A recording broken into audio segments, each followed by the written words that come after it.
তারা শ্রমিক দল এখন শ্রমিক লীগ থেকে শ্রমিক দল হয়ে গেছে এবং কি তাদেরকে নেতৃত্ব দিচ্ছে আমাদেরই একটা শ্রমিক দলের নেতা, যার নাম মোহাম্মদ ফারুক। সে আব্দুর রাজ্জাকের ছেলে মোহাম্মদ ফারুক। সেই ফ্যাসিস্ট হাসিনা সরকারের শ্রমিক লীগ নেতাদেরকে নেতৃত্ব দিচ্ছে। নেতৃত্ব দেওয়ার কারণে তারা এখানে অপকর্ম নৈরাজ্য চালাচ্ছে এবং এটা নিয়ে যখন এই অপকর্মগুলোর বিরুদ্ধে যখন আমরা দাঁড়াই, তারা আমাকে হামলার হুমকি দেয়, নির্যাতনের হুমকি দেয়। তখন আমি মেয়র বরাবর একটা অভিযোগ করি।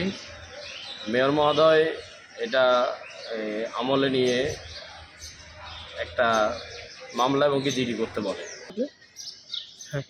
হুমকি দুমকি দেওয়ার সাথে সাথে তারা কিন্তু আমার ব্যাপারে ব্যবস্থাও নেয়। আমাকে 29 জানুয়ারি আমার উপর অ্যাটাক করে, আমার উপর আক্রমণ করে, হত্যার চেষ্টা করে, আমাকে আক্রান্ত করার চেষ্টা করে, কিন্তু আল্লাহর রহমতে আমি বেঁচে যাই। এরপরে আমি মেয়র মহোদয়ের কাছে বিচারের জন্য যাই, একটা লিখিত অভিযোগ দিই।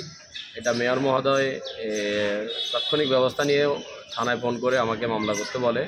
আমি থানায় একটা মামলা করি এবং সিআর একটা মামলা করি, 2টা মামলাই করি তাদের নামে। এরপরে মামলা কেন করছি এটার জন্য তারা বারবার আমাকে আরও হুমকি দামকি দেয়।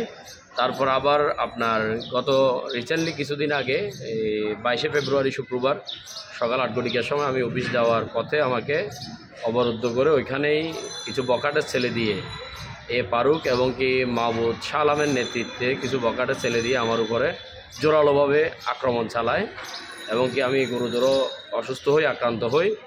এই অবস্থায় আমি আমাদের মেয়র সাহেবের জিয়া ভাই এবং কি মারুফ ভাইকে আমি জিনিসগুলো অবগত করি এবং কি আমাদের ইঞ্জিনিয়ারিং ডিপার্টমেন্টের যান্ত্রিকে যারা আছে সে স্যারদেরকেও আমি বিষয়গুলো অবগত করি যে এরকম স্যার তারা আমাকে অফিসে যাইতে দিচ্ছেন এবং কি আমাকে বিভিন্ন রকমের হামলা করতেছে।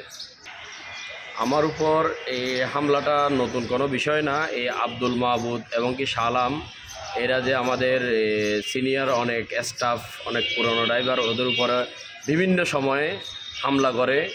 এদের একাধিক প্রমাণও আছে। এরা যারা হামলার শিকার হয়েছে তাদের হাতে যারা মাইর খেয়েছে তারা সবাই মেয়র মহোদয়ের কাছে অভিযোগ করে। হ্যাঁ, আমার নাম মাইনুল ইসলাম।